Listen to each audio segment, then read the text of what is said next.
The Esk Valley Trust invites you to travel through 5,000 years of history, from the time of the Picts to the time of the Romans, to the time when Wallace and Bruce were shaping the Scottish nation, to the present day when we once again have our own Parliament in Edinburgh.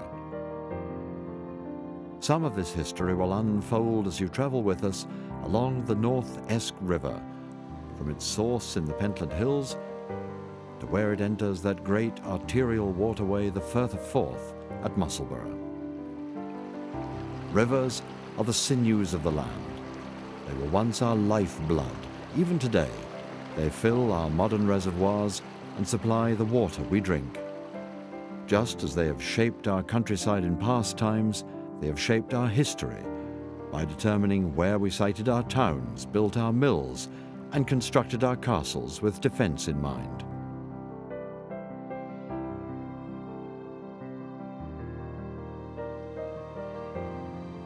The Esk Valley Trust has been formed to preserve, protect, and promote public interest in the wildlife, the flora and fauna, the birds, trees, and plant life of one of Scotland's great remaining beauty spots.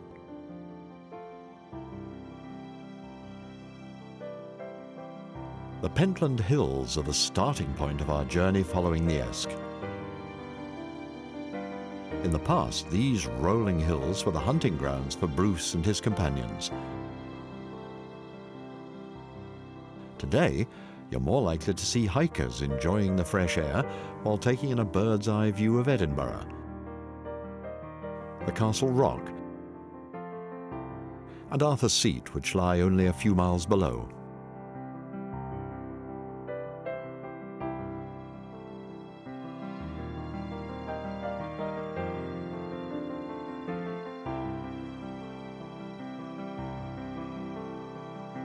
But it's to the south, and the hills behind the village of Carlops, where we find the source of the River Esk. This outcrop of rock on the moor between East Cairn Hill and Cockrig is known as the Borestein, an ancient landmark on the Drovers Road. It also marked the approximate boundary between Mid Lothian and Peeblesshire. It was here that William Wallace raised his standard to rally troops on their way to the battles of Stirlingbridge and Falkirk and set the scene for the subsequent independence from English rule.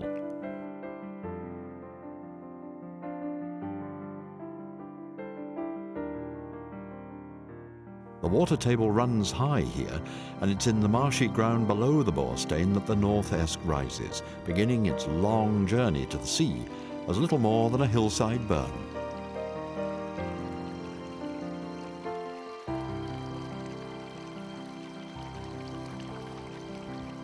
Less than a mile from the Borestein, the shape of the valley provided the ideal site for the building of a reservoir.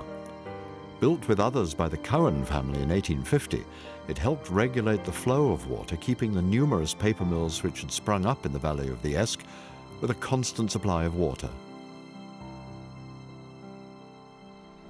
Today, the reservoir is a nature sanctuary which provides a safe and ideal home to several rare species of birds. Here, the birdwatcher and the hiker can find full scope for their hobbies, a glorious retreat from the manic rush of modern life.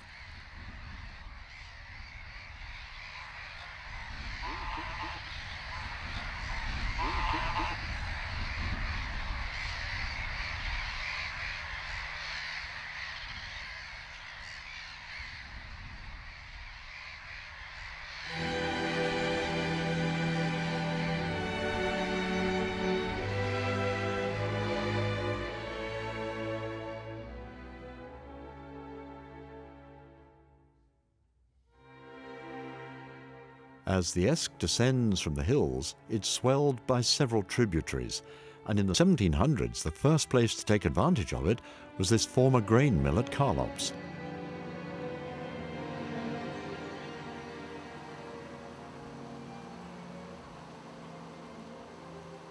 The poet Alan Ramsay was born in Carlops. The old town well still runs here, with the words "God's gift" carved in stone. a reminder that centuries ago people were giving thanks not only for their daily bread, but for the water that provided the power to make it. The Esk is now out of the hills and runs parallel to the Pentlands from Carlops through Newhall, 9 Mile Burn, and into the estate of the Clark family.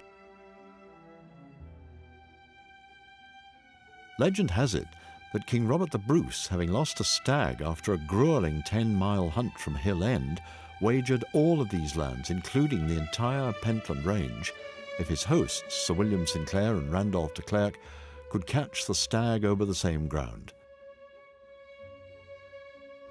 A second hunt was organised, and William Sinclair's dogs brought down the stag just a few miles from Pennycook. To this day, one of the hills is named after where the stag abruptly changed course heading towards the Esk, Turnhouse.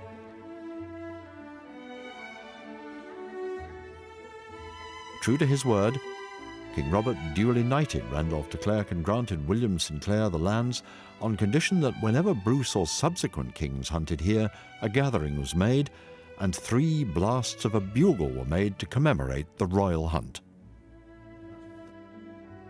Successive generations of Clarks gained prominent positions in politics, religion, science, and agriculture.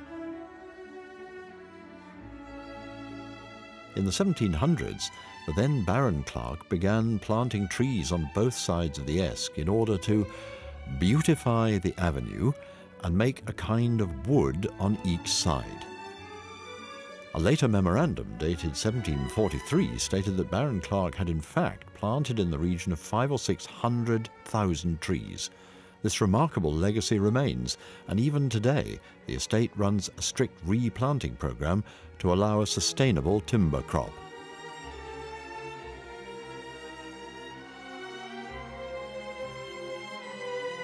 Pennycook House, conceived in 1761 by James Clark, was a marvel of its day, the architecture influenced by his time in Italy and his vision made real by master builder John Baxter, who had worked under Robert Adam.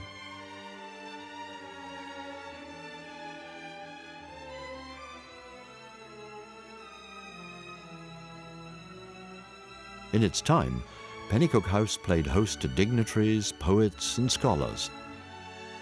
The house was a firm favourite of Sir Walter Scott, and the first lines of one of his verses about the local area are engraved on one of the stable walls.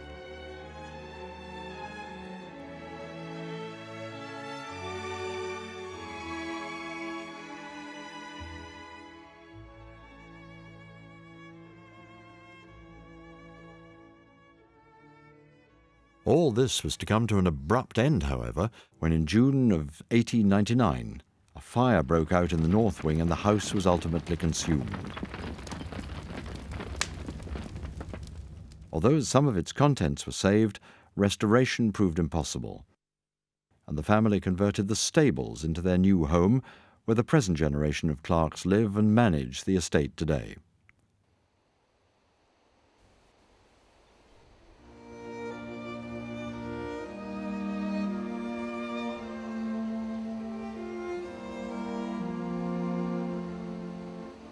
The Esk continues through the estate, and this bridge, though added to and maintained down the generations, is believed to be of Roman origin. It's known locally as the Roman Bridge, although documentation exists from earlier times referring to it as the Centurion Bridge. The remains of a Roman hill fort are preserved a few miles to the north of here at Castle Law, which would date this bridge over the Esk at around 125 AD.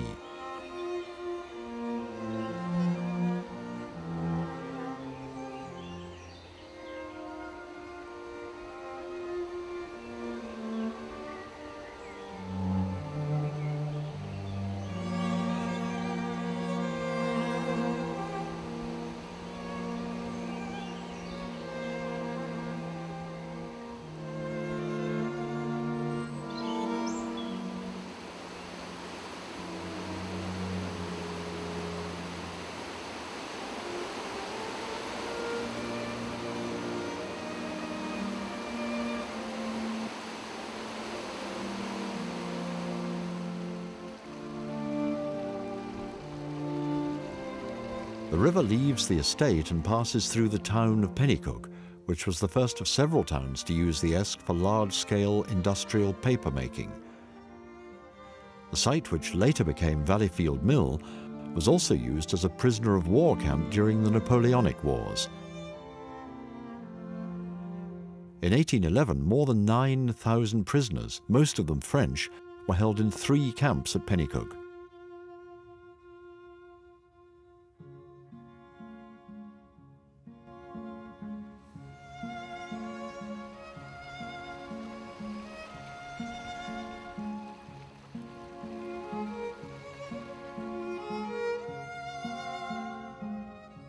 By the turn of the century, the mills on the Esk were thriving. Valleyfield was one of several owned by the Cowans, and Pennycook became known as the paper-making town.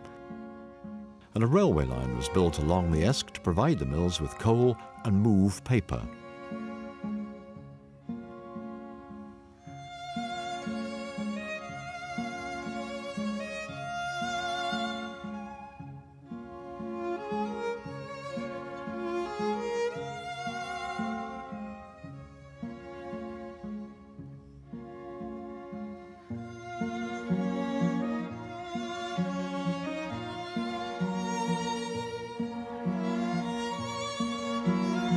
Today, the embankments and tracks of the old line provide more leisurely pursuits.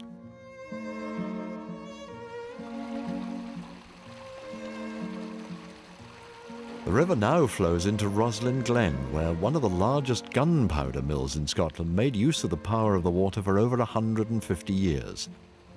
These short extracts from an ICI film made just before the mill closed in 1954 show a water wheel, the mill it powered, and the horse-drawn carts that were used.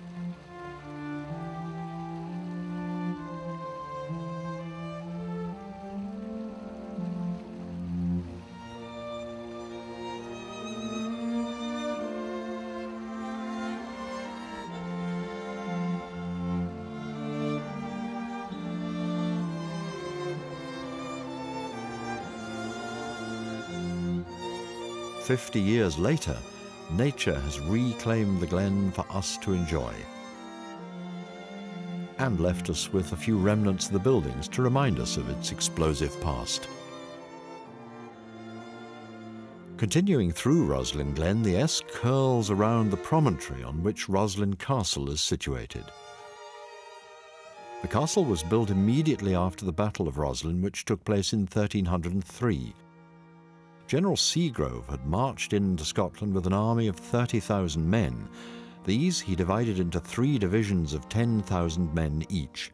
The Scots, who rushed to arms on hearing of the invasion, could only muster 8,000 men in the short time available. Fortunately, the English army was divided, which allowed the Scots to tackle a division at a time with great success. It was the defeat at Roslin which made Edward I of England more determined than ever to beat the Scots, and which eventually led to the Battle of Bannockburn in 1314. But although history gives it little mention, the Battle of Roslin was an equally crushing defeat for the English. A monument was erected to commemorate this decisive battle, and the fields below still carry the names which remind us of that battle. Shinbane's Field is so called because of the number of shin bones being ploughed up. Kilburn is equally evocative, as is the Stanks, which is close to the site of the present Roslin Castle. The earlier castle may have been on the site of the present chapel, but an English officer who had been taken prisoner was so well treated by his host, Sir William Sinclair, that he advised him to rebuild his castle on the promontory where it now stands. By cutting through the neck of the promontory, over which a drawbridge could be raised, the castle was impregnable. Impregnable, that is, until the advent of gunpowder and the arrival of General Monk in 1650.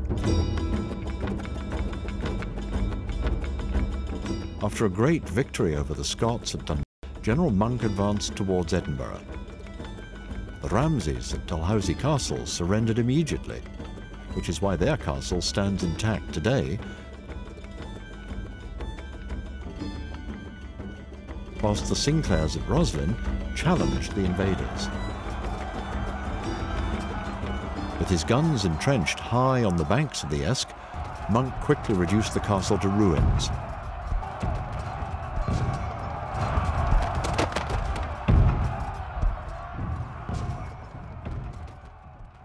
During this battle, General Monk is known to have stabled his horses in Roslin Chapel until he received instructions from Cromwell, "Do not touch the chapel." Cromwell was the master mason of England and knew the importance of the chapel to the Masonic movement. The chapel was begun in 1446 by Earl William Sinclair, who brought artisans from many countries in Europe so that he would have a building which would surpass any other in Scotland. Therefore, its architecture reflects many styles. It has strong Masonic and Templar influence because the Sinclairs were closely associated with the Knights Templar, and two of them became Grand Masters of the Masonic movement. There's also a strong Moorish influence.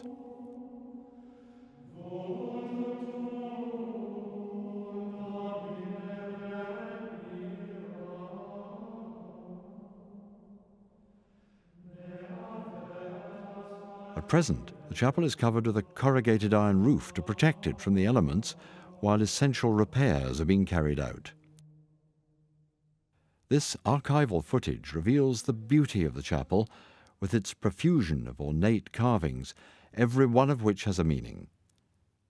The chapel has been called a story in stone, and many stories and legends have built up around it, even that it is the final resting place of the Holy Grail. Be that as it may, it is certainly a unique building, and one which Historic Scotland is anxious to maintain as one of the gems of Scottish architecture.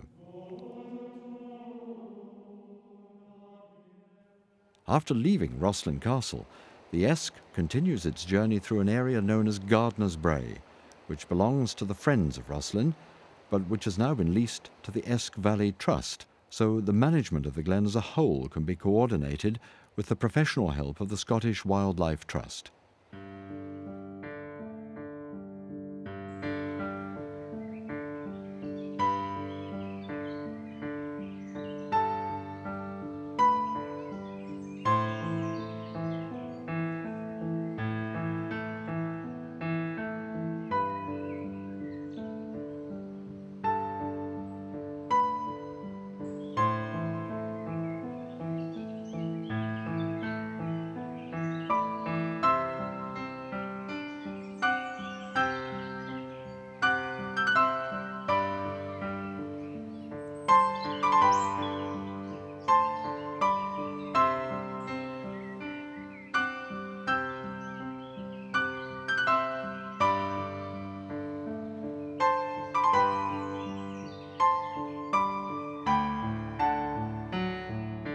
The river at this stage runs through a deep gorge with some high-sided cliffs reaching up to 100 feet.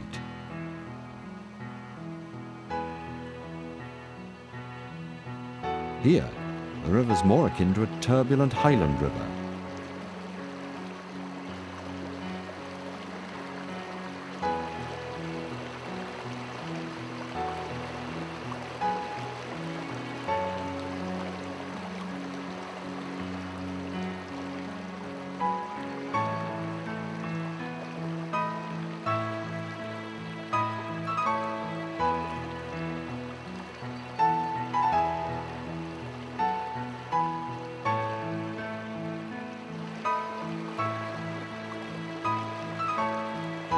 Pathways cling to the steep sides of the ravine.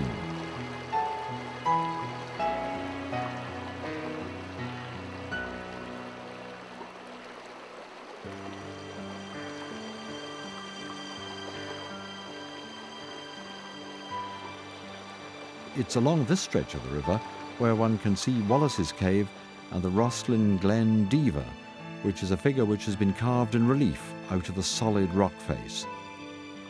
Lover's Leap is close by.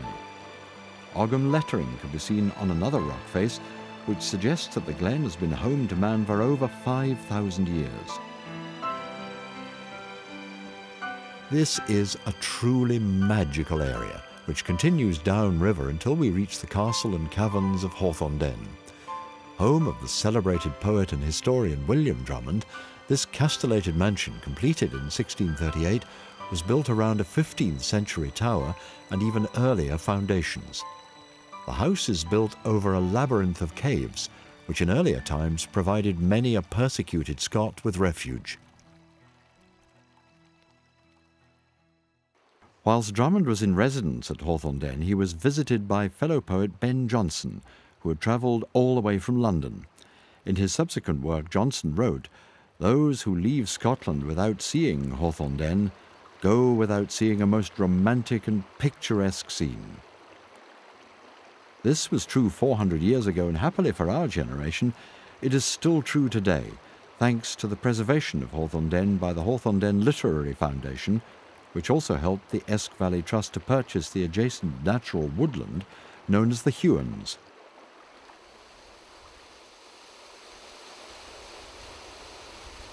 The Hewans is an integral part of the Esk Valley Trust's plans to create a continuous pedestrian path along the whole length of the Esk Valley, as well as preserving and enhancing the wider riverside area for future generations.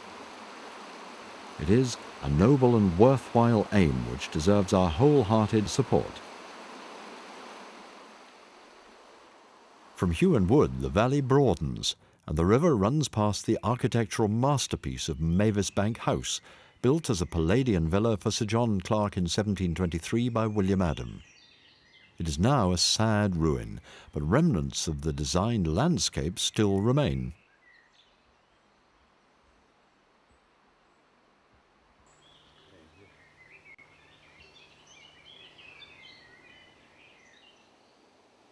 Then on to the picturesque village of Lasswade, once home to writers Sir Walter Scott and Thomas de Quincey, plant hunter George Forrest, and also the burial place of William Drummond. His epitaph reads, "Here Damon lies, whose songs did sometimes grace the murmuring Esk. May roses shade the place." Henry Dundas, the first Lord Melville, planted examples of every tree native to Britain at his estate, where Mary Queen of Scots had hunted in former days. The mansion, designed for him by James Playfair, has been saved from ruin and is now a popular hotel.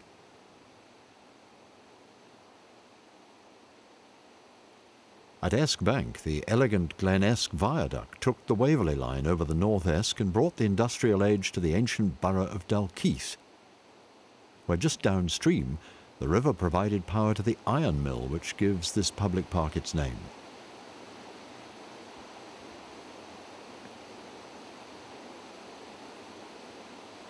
This water tower was built to store water to be piped to the townspeople as the town developed.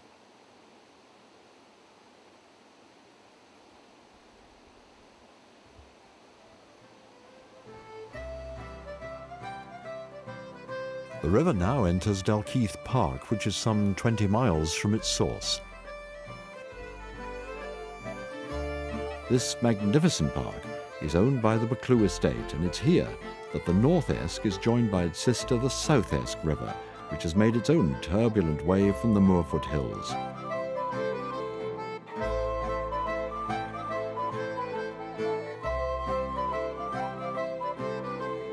Here, the two rivers, now flowing as one and for a while retaining their own distinct colour, make their way at a more leisurely pace through the great park.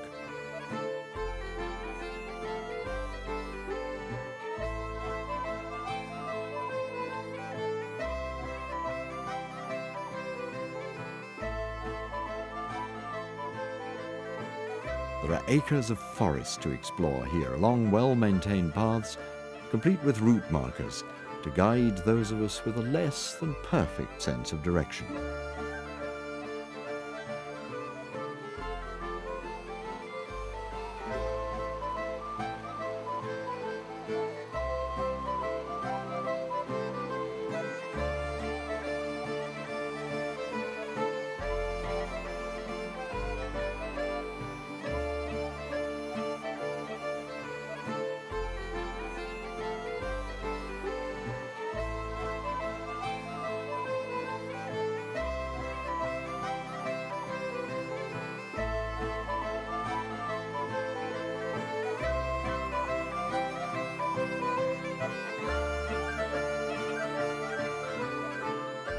The oak wood of Dalkeith Park contains trees which are said to be over 1,000 years old, and it's under these very trees that Oliver Cromwell enjoyed some hunting on his visits over the border. Deer still abound, which adds to the enjoyment of a walk through an area where time seems to have stood still.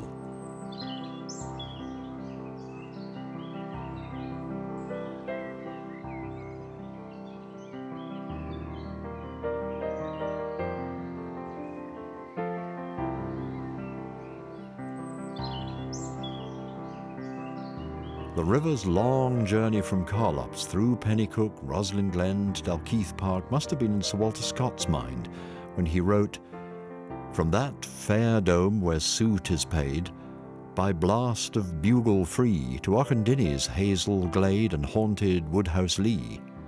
Who knows not Melville's beechy grove and Roslin's rocky glen, Dalkeith, where all the virtues love, and classic Hawthorne Den."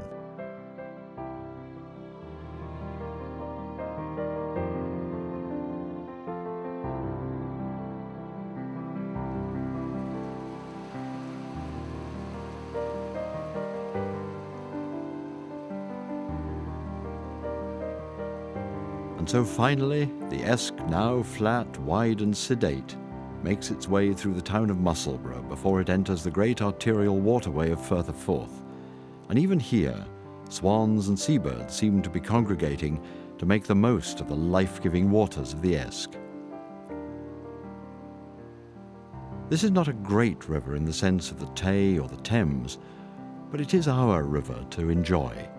It's also our river to preserve.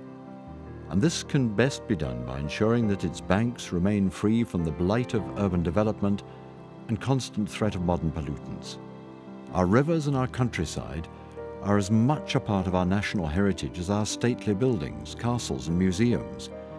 It is our duty to ensure that this priceless and irreplaceable heritage is preserved, to be passed on for future generations to enjoy.